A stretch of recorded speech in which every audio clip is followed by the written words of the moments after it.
Sadashiva Samarambam Shankaracharya Madhyamam Asmadacharya Paryantam Vande Guru Param Param Vishwaro Guratmeti Muchi Veda Vibhagine Vyomabda Vyapta Dehaya Dakshinamurtaye Namaha Tava Vedanta Sedanta Gocharam Tamagocharam Govindam Paramanandam Satiguru Pranatochmaham Om Om Shanti Shanti Shanti Om Namaste. Back with Tripura, verse 43. The king Muktashuddha, having heard that his son Hemashuddha had become a Jivan Mukta, consulted his other son Manishuddha. Both agreed that Hemashuddha was not the same as before, but that he had changed so that he was no longer affected by, make it bigger. He was no longer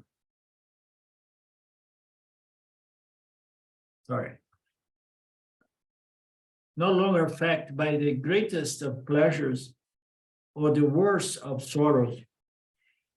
They note that he treated friend and foe alike, that he was indifferent to loss and gain, that he engaged in royal duties like an actor in a play, that he seemed like a man always intoxicated with wine, and that he did his duty well, notwithstanding his absent-minded or otherworldly look. They pondered the matter and wondered. Then they saw, they spoke to him in privacy, and asked him for the reason of his change. When Hemashuddha, when they had heard him speak of his state again, coming back, they too desired to be instructed by him. So again, we need to make a note. The self is not a state. A state is a byproduct of self-knowledge, okay? So he was talking about the byproduct of self-knowledge. So my mind is properly peaceful, pacified, resolved, because I have understood what I am. So it somehow established the mind on a certain state. And he was, the only thing we can talk about self-knowledge is, okay, you're going to be happier. You're going to be more satisfied, peaceful, and so on. And people want to, oh, yeah, no, I want it. Okay, and then you need knowledge. Huh? Oh, no, I want peace. I want happiness, but I don't care for knowledge. No, it's not possible. No. So heard him speak of his state. And then the king and his other son desired to be struck by Hemashuddha. And in due time, they finally become Jivanmuktas like Hemashuddha. The ministers were in their turn desirous of attaining the same condition. They want to be happy as well, and eventually reached it after receiving proper instructions from the king. So the king became a guru. So were the citizens, the artisans, and all class of people in that city. They had access to the knowledge. All of them gained the highest good, self-knowledge, and transcended suffering derived from desire, anger, lust, etc. Even the children and the very old people were no longer, ignorant, moved by passions. They were all shining with a certain wisdom, okay? Just imagine a world like that. There were still worldly transactions in this nice state. So everybody was happy, and but they were doing all their transactions the same way as before. I mean, they were doing in a better way, happier way, and a more efficient way, definitely. No? There were still things to do. The transactions were still happening because the people consciously act their parts. They are playing the roles exactly like actors in a drama, in accord with the rest of creation, the entire creation. Every human, every creature, every living creature is acting like a an actor in a play. The play is Maheshwar and plays and programs every creature, and every creature is going to follow its nature. And they don't know, they are moved by that. They are not self-conscious like human jivas. Human jivas, they have this reflection, I am, and I know that I am, and they can make choices, and then they need to have this knowledge so that they can play as actors, which are not really involved with the human drama. So the life is a drama. So if you are actor, you are no longer involved with the drama of life. That is the gain, that is the benefit of this liberation. A mother would rock the cradle with lullabies expressive of highest truth. So I was back and forth reading the Portuguese, but I forgot this passage. A mother would rock the cradle with lullabies expressive of the highest truth. So what it means, the cradle and lullabies.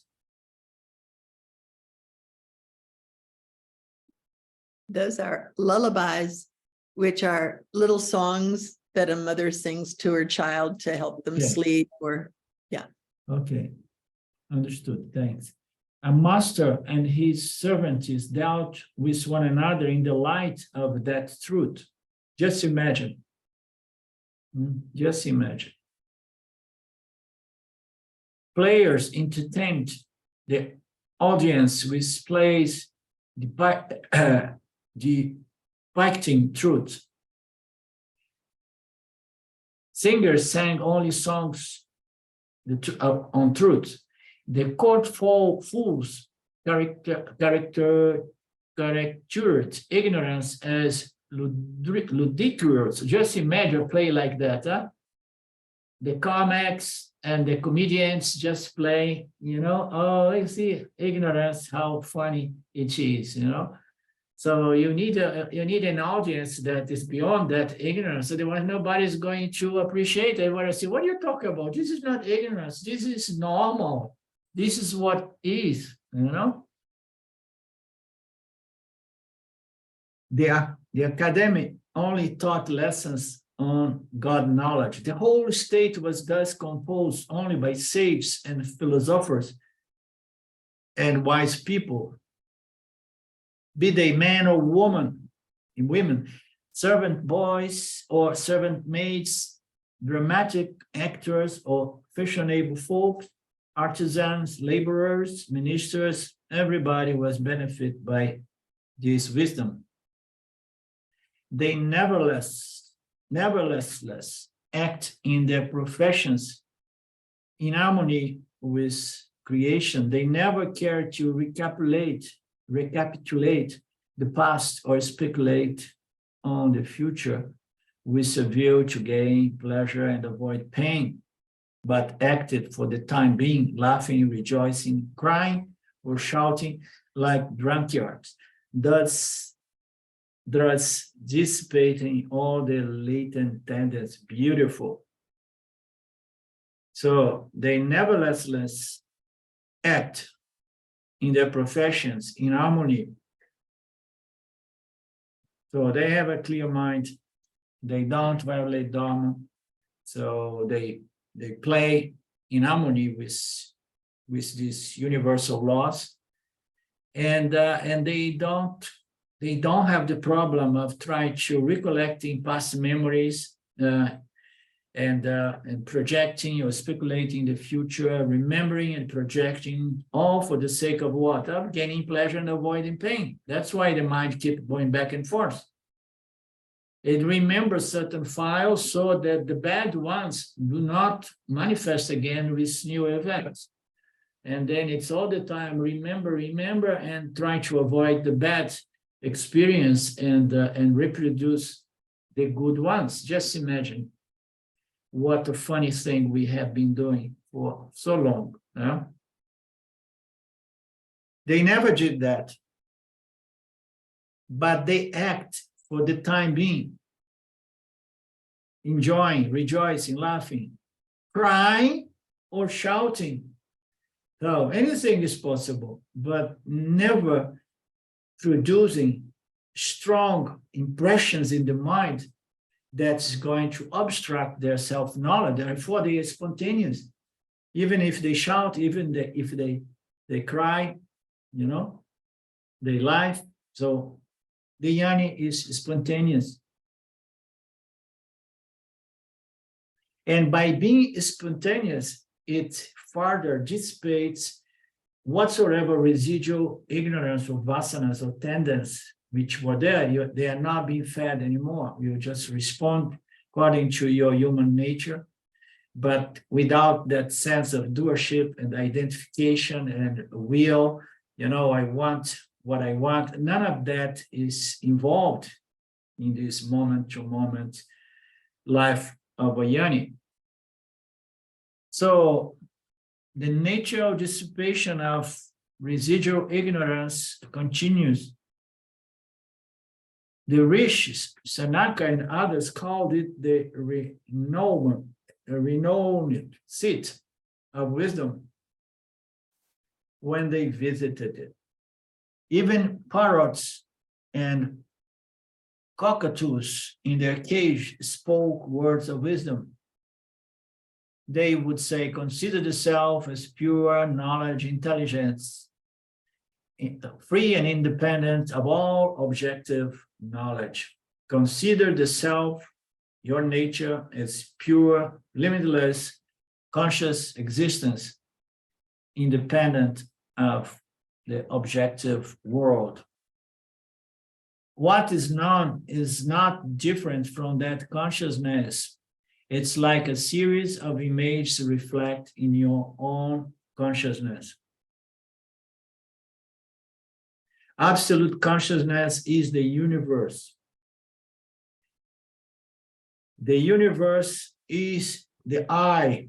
It is all sentient and insentient, mobile and immobile, but it's all appears within the scope of consciousness. The entire universe is not apart from consciousness. Everything else is illumined by consciousness, whereas it is alone self-luminous, as we know. Therefore, let those sensible people who are desirous of pure knowledge, pure intelligence, turn away from the illusory knowledge and contemplate their own self, the absolute free consciousness. So therefore, let those sensible people who are desirous, mature people who are desirous of this knowledge, turn away from the world, which gives us a sensation, impression of knowledge which somehow we could benefit from, but now any knowledge relate to phenomenal objects or experience.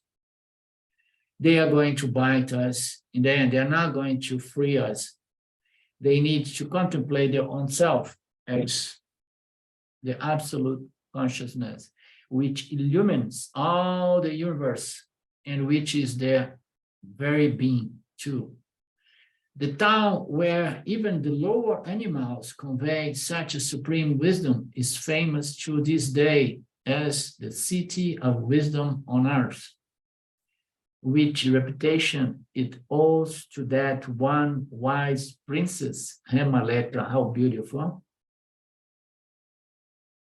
by whose advice Himashuddha became a Jivan Mukta, and all the rest following in his awake.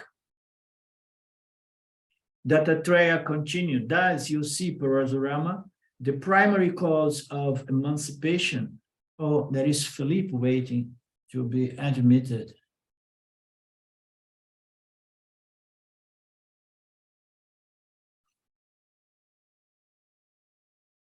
Dattatreya continued, thus you see, Parasurama, the primary cause of emancipation is what? The primary cause of emancipation. Association with the wise. Therefore, follow that advice first and foremost.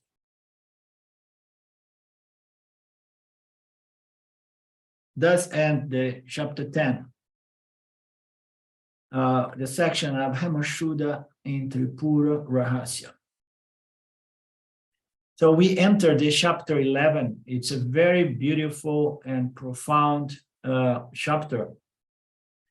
And it's going to talk about the reality / irreality of the world we experience in the awake state. The cosmos is not other than consciousness. There isn't really the universe. After Parasurama had listened to this sublime story, now after Himashuddha have listened to the story of,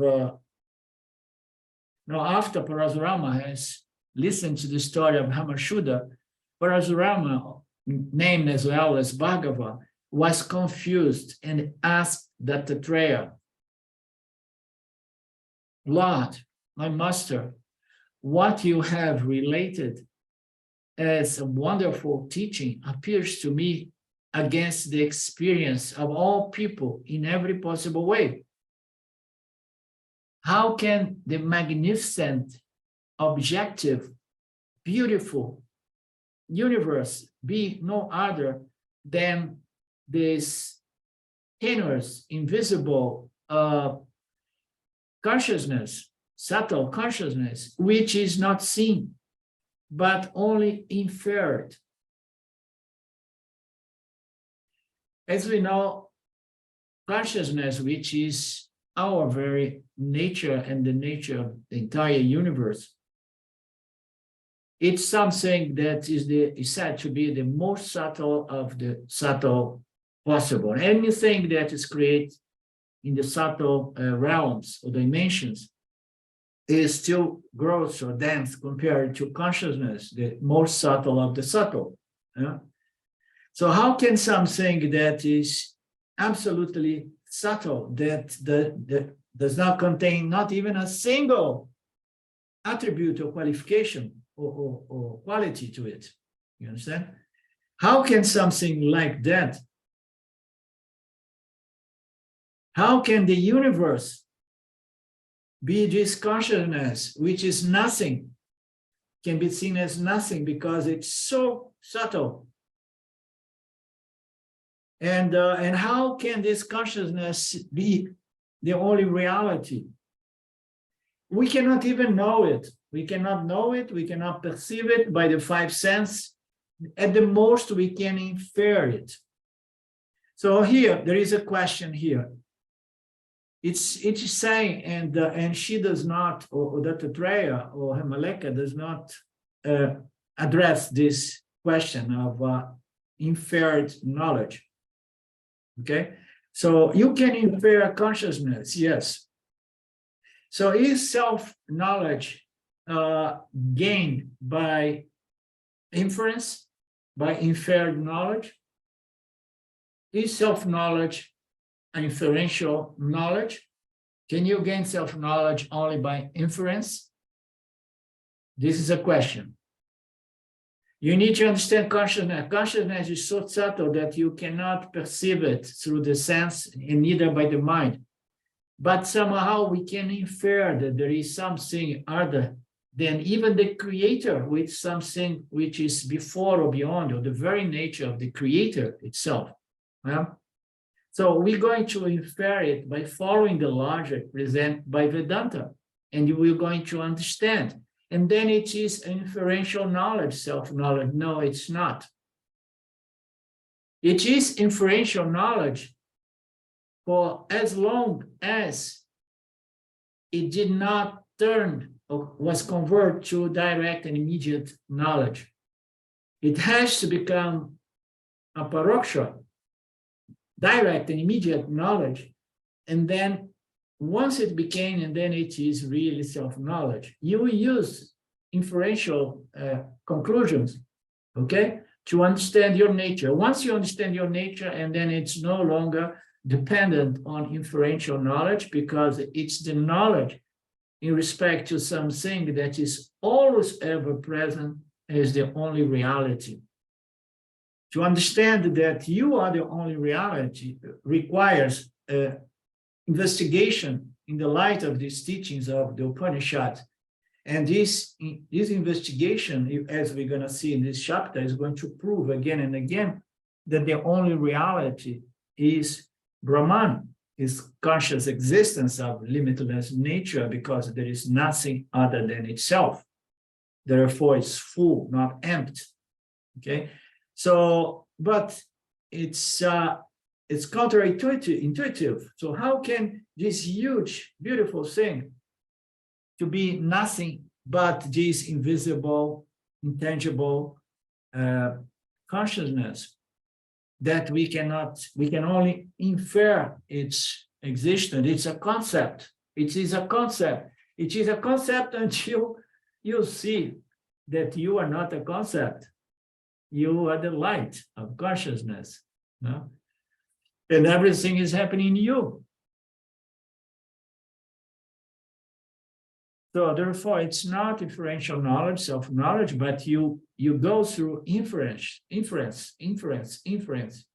re-examining our experience of life through the 3 states and the 5 koshas and so on, until you have a clear inferential knowledge, intellectual knowledge in regards to what you are. And then you just sit and wait until that inferential, clear, intellectual knowledge is converted to direct knowledge, which we can say is like when there is a final click and you see the most obvious that you are that conscious existence. Therefore, you will never see it objectively. You're going to see it as your very being, your very subjectivity, your very nature, essential nature. And he continues here, pure intelligence devoid of known object cannot be imagined and therefore cannot be postulated. This pure intelligence, this pure light, when you remove the object, it illumines and reveals. How can you imagine this pure light? The same way you imagine a light that reflects in the hand, in the same light that is going to remain invisible without an object on which it may reflect upon. No? So it's this pure intelligence, the void of the universe, can only be imagined. We cannot talk about that. Yes, to a certain extent you cannot, but you can say one thing: you are that. No? You are that light of conscious existence. You are Satchitananda, we can say as well. And then he said, I pray you kindly elucidate the subject so that I may understand it. Okay, so help me to accept this incredibly beautiful, profound knowledge so that I have Shraddha, I have a trust that I am that light of conscious existence.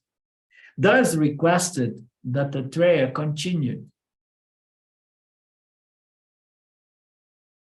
And that's where the teaching becomes more profound. I will now tell you the truth of the objective universe, world, as it is. What is seen is absolutely nothing than sight. It's the best thing to translate this sight is nothing but a mirage. It's a projection, okay? what is seen is absolutely nothing than a sight, such as the blue sky or the mirage, the water on the deserts, on the sand. I shall now give you the proof of this statement. Listen with attention. All that is seen has an origin, and there must therefore be an antecedent cause for it. So anything that is seen must have an original antecedent cause for it. Okay, so if we put it to the test, we can see that any and everything is a byproduct of a cause. Okay, and as we know, cause and effect is not a linear phenomenon. It has no beginning. It is beginningless, cause and effect. Anything that is perceived is a phenomenal object, and it was caused by something or a group of other things, cluster of other things that is going to be producing. That's why cause and effect becomes so complex. That's why it's so difficult for us to understand this karmic, our personal, Jivatma's karmic manifestations, okay? Beginning with the births we get and our Prarabdha karmas from moment to moment. There are so many causes, okay? Corroborating to bring effects. So anything that is seen, that's experienced, has a cause. What is origin? Expect that the thing newly appears. What is origin? Except that the thing newly appears. The world is changing every moment. When we say there is origin, what is origin except that the thing newly appears? It appears, and we cannot trace the origin, the cause, because it appears. The world is changing every moment, and its appearance is new every moment. And so it is born every moment. So it's as if the world is born again and again and again every moment, because nothing remains the same in Mithya from one moment to another. Some may contest the point, saying that the statement is true only of a specific object or objects, but not of the world, which is an aggregate of all that is seen. So he says some philosophers will contest this point, saying that it's okay, but only for a specific object, but not for the sum total of the entire universe, which is the aggregate of everything that is seen.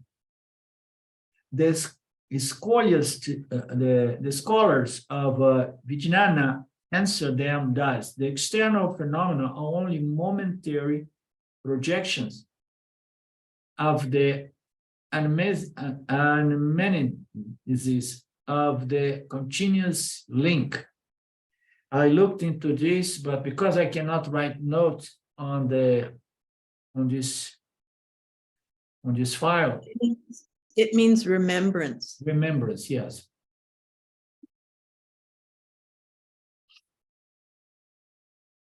Yeah, the external phenomena are only momentary projections of the remembrance of the continuous events which are somehow impressed in the mind.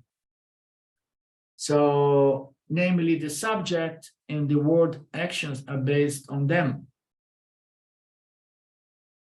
The external phenomena are only momentary projections of the remembrance of the continuous link, namely, the subject and the word actions are based on the subject.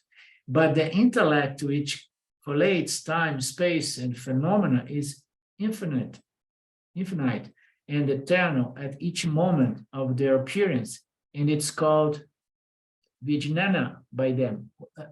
Am I pronounce it correctly, Lynn?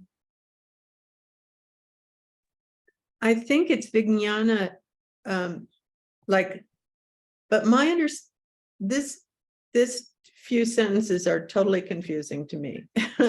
Yeah. I don't really understand it, but my understanding of jnana and vijnana is that jnana is well, it can mean different things in different contexts, of course, but jnana is the knowledge of the scriptures, and vijnana is when it's assimilated. Yes, yes. Thank you. Yeah, we have seen it recently. Yeah. Yeah. Yeah.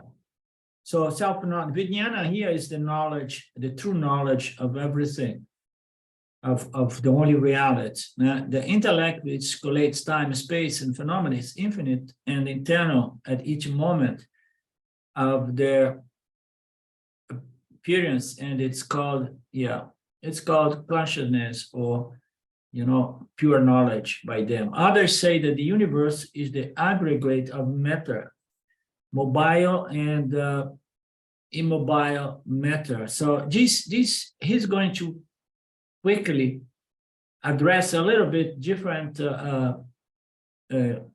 thoughts, school of thoughts, philosophies, which are not much important. And I don't want to get much into that, because the text is going to become very rich and beautiful, in spite of us skipping the details about these philosophies. Others say that the universe is the aggregate of matter. Okay, the universe is aggregate of matter. So what? The atomists maintain that the universe is made up of the 5 elements: earth, air, fire, water, and space, which are permanent, and of things like a pot and so on, which are transient. So you see another philosophy, the atomists. Isn't it interesting that this text, which is so many thousands of years old, address the atom? This planet of ours have had many civilizations, which was very advanced in the past. I have no doubt about that. And the scripture again and again gives us a glimpse of this, a hint of this. The universe is made up of 5 elements. And that says they are permanent. We should say they are the reality. And then what is unreal?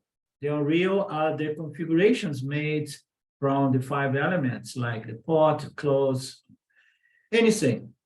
These objects are transient, but the 5 elements are eternal and permanent. It sounds good, but it does not go to the ultimate truth, that even the 5 elements, the fundamental prakriti, it's not the fundamental prakriti, because it had to pass by the conversion of the prakriti of Maya into the 3 energies, and then the 3 energies into the subtle elements, and then the subtle elements manifest as the physical elements of the universe. Yeah?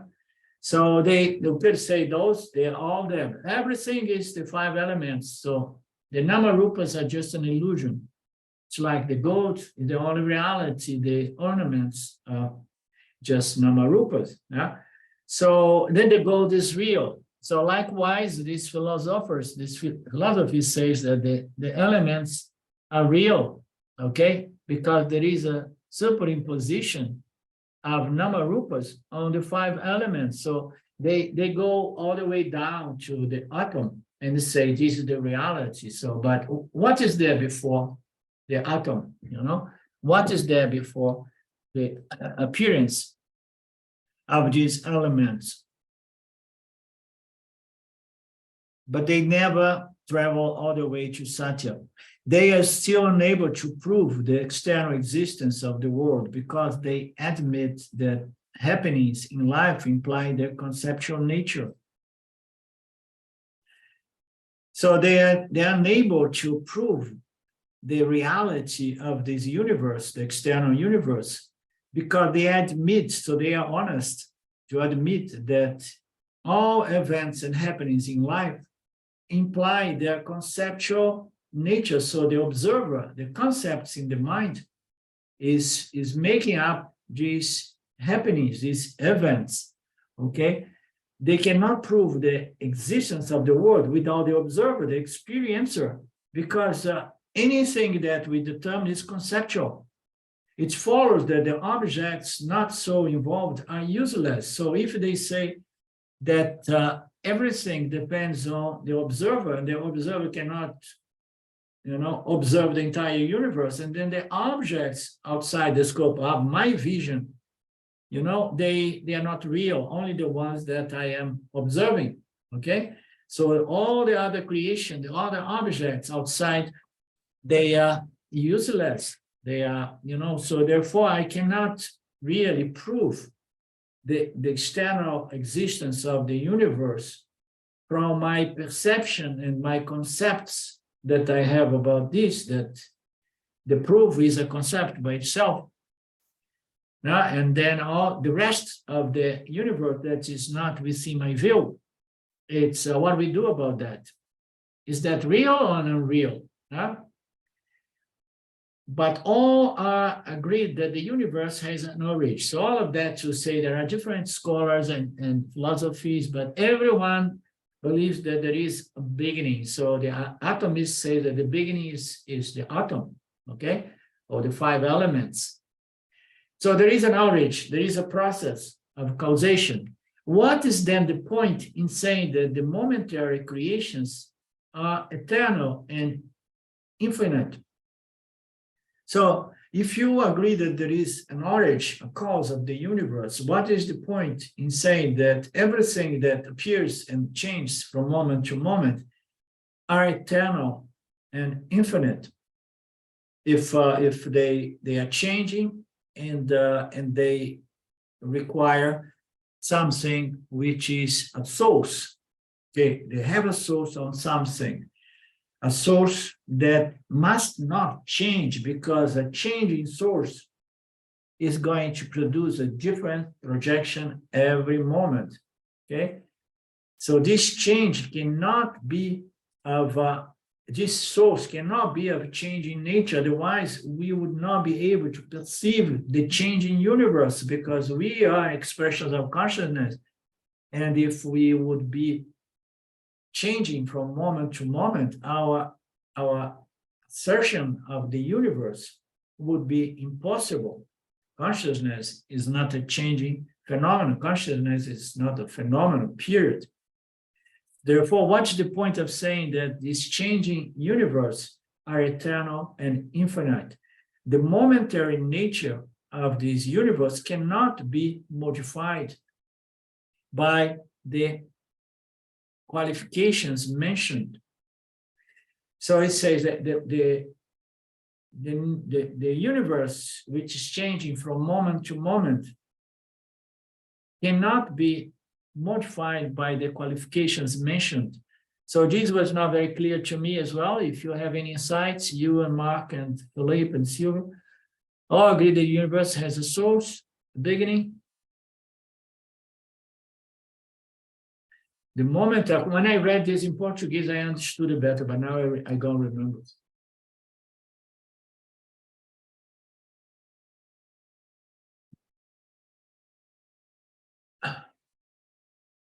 So if the world is a momentary phenomenon, and then the nature of this momentary thing cannot be modified by qualifications mentioned, which qualifications, what attributes for the object not involved, what's the point saying? So I don't remember, and I don't want to go much into that. There is no use in dressing a condemned man before the executioner's axe is laid on his neck. So it is a nice analogy, huh? So how are you gonna dress up nicely and have your best meal when you are just condemned to be executed, you know? So, but in which way this analogy applies to this passage is not really clear to me, and I don't want to burn my neurons here because there is a lot of good things coming. To say, however, that creation is due to nature, another way to say is no, and the creation is due to nature, meaning to say it's accidental, is to overstretch the imagination, and therefore unwarranted.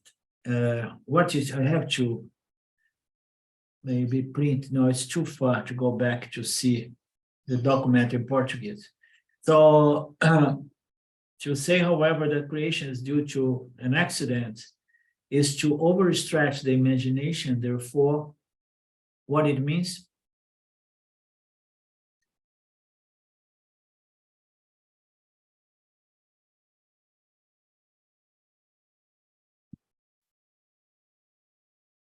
The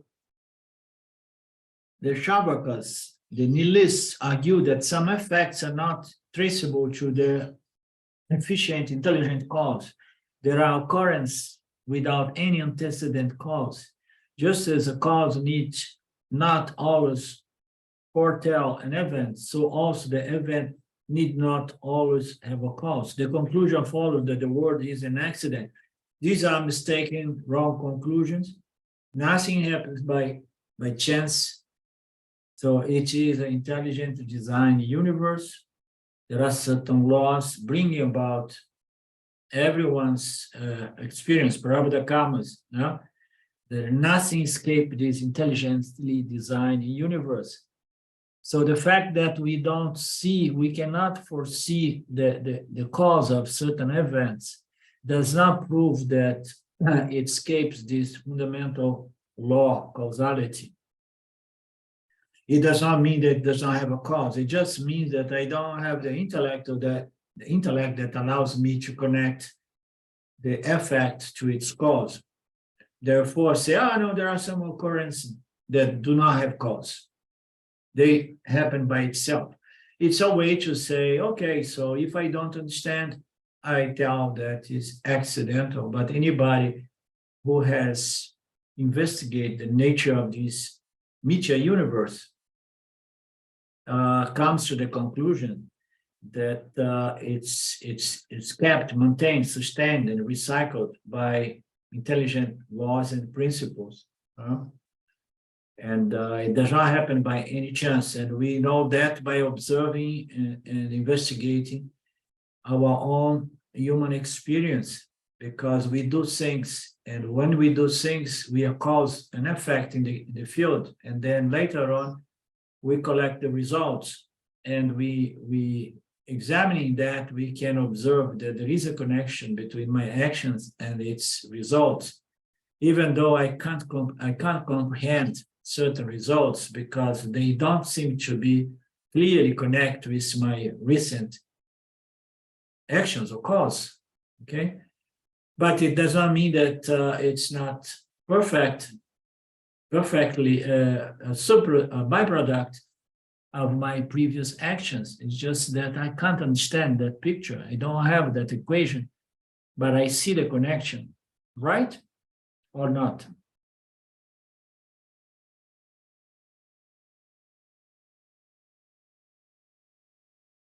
The conclusion follows by this, that the world is an accident. If anything can appear without a cause, there is no relation between cause and effect, and there can be no harmony in the world. It's so clear. If there is no cause for everything, okay, and then everything is a lottery, everything is by chance.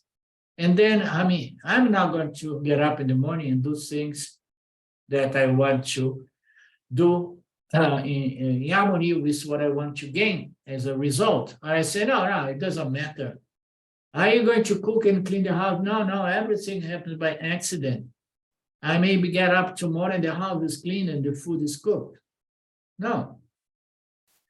So there would be no harmony in the world if it was not sustained by causality. Cause and effect, cause and effect. And within this natural law, most fundamental law sustaining the universe, the Jiva Atma, the living, intelligent Jiva, can put it to the test and understand this design and understand why it is said to be a meritorious system, because my actions are going to produce merits or demerits. you know. A potter's work may lead to any other product. So I work with argilla, and then when I see I'm producing something which is totally different,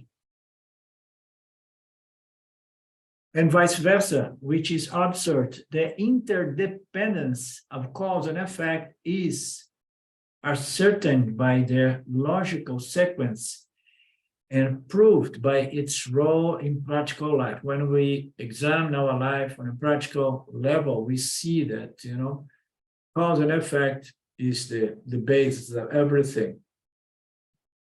And nowadays, people are throwing away all values of life, including these values related to merit and demerit. No, everybody has the rights to have anything and everything, and independently of my efforts.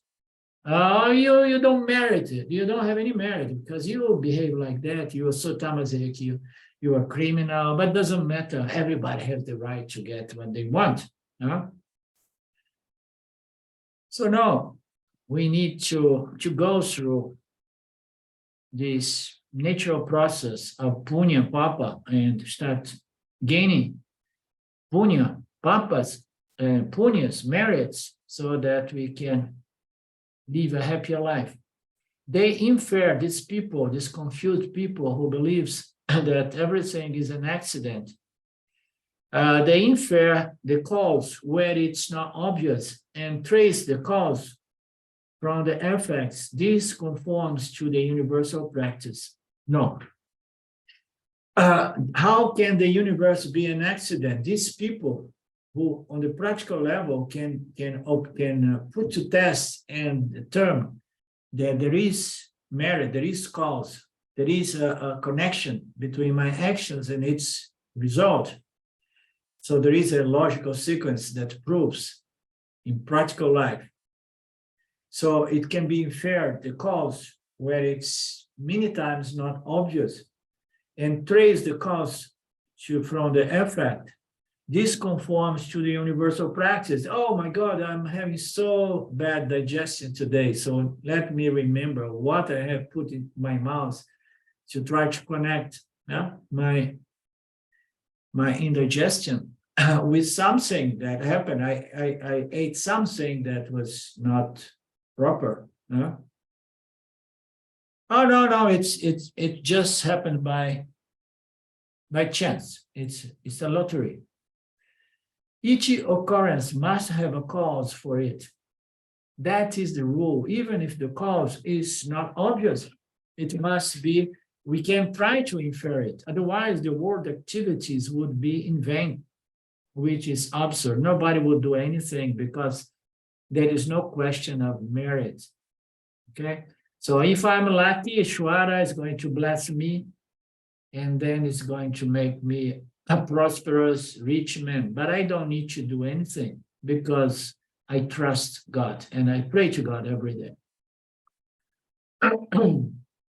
It's absurd. The conclusion is then reached that every event is a product of certain set of conditions. It's several conditions, many things impacting to produce that Prarabdha karma in relationship to a person, a group of persons, a nation, or the entire planet, all together experience a certain Prarabdha. The conclusion, we must reach this conclusion by investigation, that every event is a byproduct of a group of cause, condition. And this fact enables people to engage in purposeful work. So it is in the practical world, therefore, the theory of accidental creation is not admissible. So it's absolutely simple and clear.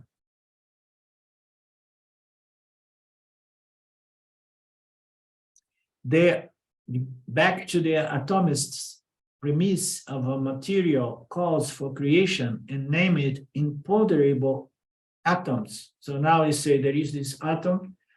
It's somehow it's the end of the line, and it's the the material and the intelligent, I guess, calls for the creation. According to them, the imponderable atoms produce the universe, tangible universe, which did not exist before creation and will not remain after dissolution. So there is something to the atom that is absolutely invisible, subtle, the most subtle, they believe, but produce the physical, tangible world. The world did not exist before and will not exist after, but this atom remains always there. So they believe that that is the dead end, the source, the origin of everything. So the atom, which is a physical inert energy, and has the existence and consciousness to project the universe. And then another thing to be considered is where these atoms came from. So what is there or was there before the atoms appeared? I'm investigating and I'm finding there are the 5 elements appear to be there, and they are very subtle as an atom. So what was there before? After the atoms disappear, or before the atoms appear, what was there? The Namarupas come and go, change, but the atoms, they all also come and go. The existence of the world before or after is only imaginary and untrue, like a human horn. So now he comes to a conclusion. The existence of this world, whatsoever philosophy you have to try to understand and to determine that the world is real, that it has a real existence to it, yeah? It's only imaginary, okay? Before or after the dissolution of the universe, the existence, it's just imaginary. Like some of our text says, that which did not exist before and will not exist afterward cannot exist in the middle. The existence of the world is only an imagination. How can the same thing be true at one time and untrue at another time? To be real now and not real, existing now and not existing afterwards. Again, if the primary atoms are imponderable without magnitude, and yet they are eternal and permanent, how can they give rise to material and transient products endowed with magnitude? Again, if the primary atoms are imponderable, I forgot the meaning of this word. Imponderable is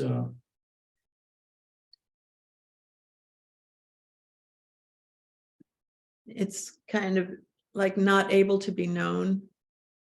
okay. Yeah, invisible. Yeah, extremely subtle.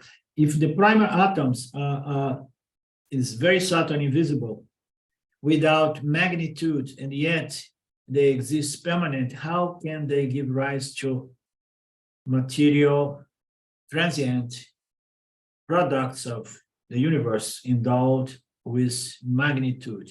How can the same thing be yellow and not yellow, bright and dark at the same time? These qualities are not in harmony. The whole theory is confused. Thank you. It is as if one were trying to mix up the things that do not mix together, like water and oil. Again, how did the primordial atoms begin to unite to produce diatoms or triatoms? So now he says, so what was the intelligence that allowed the atoms to create all these namarupas? Yeah? Why is it of their own accord, which is impossible because they are insentient? Or by another principle called Ishwara, God's will. Then the action is God's actions as well. and not the actions of atoms. So the atoms, they are very subtle energies. So they are matter, but they are matter yet, unmanifest, let's say. They are invisible to what we call manifestation, physical, tangible objects.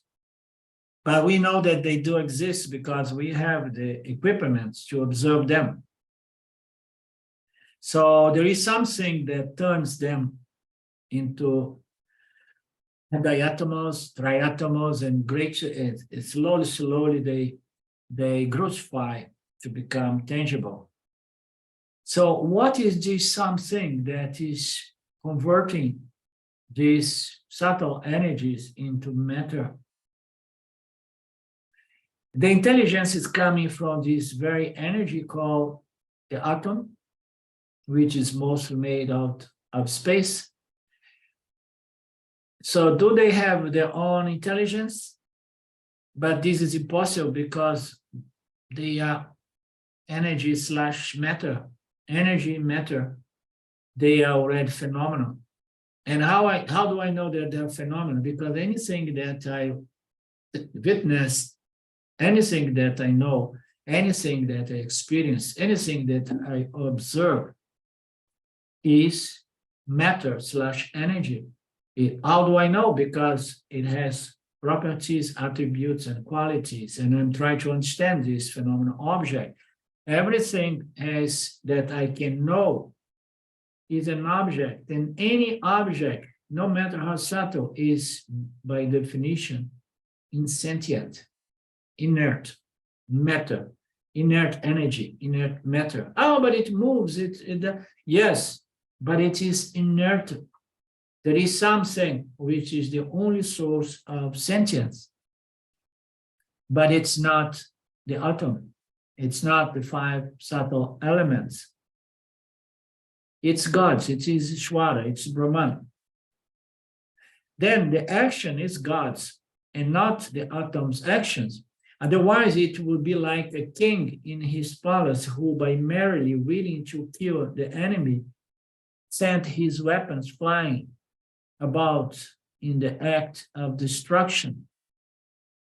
So you need to be the intelligent, efficient cause, and then you have to have the material means, and you have to have the energy to project this universe into creation.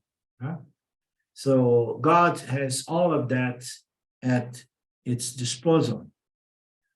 So a king would not be able to kill his enemy just by imagining. The action would have to come from the king, even if he would delegate it to other people. It has already been pointed out that God cannot be supposed to operate atoms for the purpose of creation, as a potter does with clay. So now, this is also an important concept. So God is a creator, but it's altogether our different nature. It's not similar to a potter who works with clay, argila, to make objects of clay. So in that you have the person who is a creator and needs to have a certain know-how, talent, needs the physical material cause. He has the know-how, intelligent cause, and then he produces namarupas of clay. So he does it in a certain manner. But it has already been pointed out that God cannot be supposed in the same lines we see creations of objects done by certain people. God has to operate the atoms. So, and we cannot imagine that it's being operated for the purpose of creation, such as the potter. The potter is creating that for its own benefit. And it is a karma, it is an action. And God is free of action, free of karma, but yet it produced the universe, but not in the same manner as we create a clay pot. The idea of the beginning of creation is altogether refuted. So there is no beginning of the universe. Creation is not a linear phenomenon, it's beginningless, and it's not created by a doer. It's created by a principle called Ishvara, pure knowledge, pure intelligence, that somehow apparently projects the universe for the sake of all Jivatmas to process karma, process punya-papa, process vasanas. And this has been going on forever. It's absolute absurd to say that the insentient atoms of matter began creation when the equilibrium of the three forces, Sattva, Rajas, and Tamas, was disturbed. That's another theory that they say. So it's within the same philosophy, I believe, that yes, it's the nature of the universe are these three energies, yeah. And this atom has three forces, Sattva, Rajas, and Tamas, and they exist there in total harmony. When this harmony is disturbed, and then the universe is projected. One of the systems of philosophy believes that the three qualities, light, brightness, activity, and darkness, tamas, Sattva, Rajas, and Tamas, this system believes that these three qualities are inherent to the atoms. And when these qualities, they lose their balance, their equilibrium, meaning to say what's disturbed, and then the creation of Namarupas begin. When they come back to balance or equilibrium, the Namarupas disappear. But the question, how are the changes in that equilibrium happening? What principle brought about that change of equilibrium? Again, we don't have a proper answer there. Why it should break its balance, its equilibrium? And if breaking the equilibrium brings about the universe, so and then the cause is the something that brought about a change in equilibrium. Yeah, change is not possible without an intelligent cause. So if something is bringing a change in the equilibrium of what they believe to be the fundamental nature and the true nature of the universe, and something is bringing a change, and then the change turns to be the fundamental nature, and that change cannot exist without an intelligent cause. Change is an act, it involves energy, movement, okay? And there must be an intelligent cause before this movement of change takes place. So none of the systems can satisfactorily account and explain creation. Scriptures alone are the guide for comprehending the metaphysical and the transcendental. So when we, I never studied philosophy. I never had time or inclination to study these different scriptures, or other metaphysical schools of thoughts and so on. But when I have the opportunity, I enjoy seeing Paramarthananda and other sources, pointing out to the fact that all philosophies fall short in comparison to the revealed scriptures of Brahman, the Upanishads. So therefore, scriptures are the best guide for us to understand this world, the nature, and what kind of nature it is. It's mithya nature. It's something that does not really exist, but appears to exist, and it's not real. It's not unreal, it is apparent real, and that makes us crazy people who believes in Maya, and who believes in an apparent world referred to as mithya. Yeah? So I haven't met any other explanation that can challenge the direct experience that the light of consciousness illumining and revealing the object is the only real, unchanging principle, always ever present through all human experience, through all the states, all the 5 conscious levels of experience. There is a principle that's always ever present. And that is the only reality. Why? Because the metaphysical definition of reality is that which is always ever present, never changing from one moment to another. So it's very simple, but we can complicate it by looking into these different philosophies and comparing it to the simplest knowledge presented by the Upanishads. So we stop here on the transcendental, and we are back on Thursday, same time, same media, and then we carry on. This text becomes very beautiful from now on, more less, less hair splitting concepts and more practical. Anything else from you guys?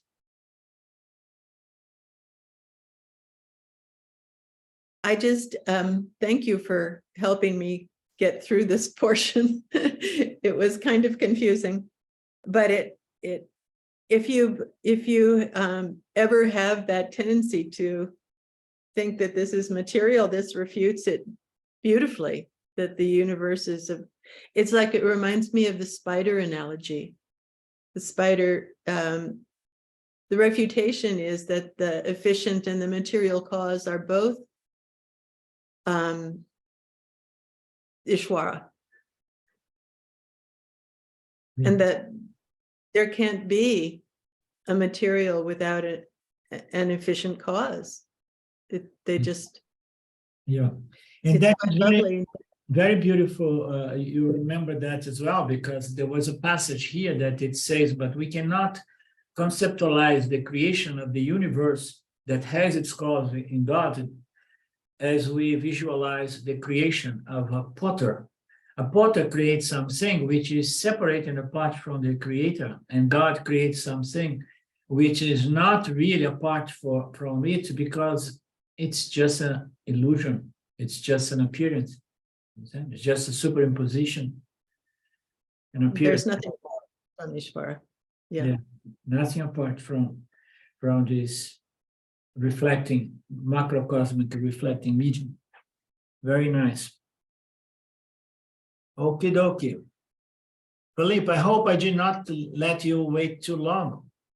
I admitted you 18 minutes after. So it's that's the trouble. When you guys are late, I'm not always looking there to see if there is any request. No problem. Om Purnamada Purnamidam Purnamudachyate Purnasya Purnamadaya Purnamevavashishate. Om Shanti Shanti Shanti. Thank you. Namaste. We meet again soon. Ishvara willing. Bye now. Okay, thanks, Alinda. Bye now. Bye.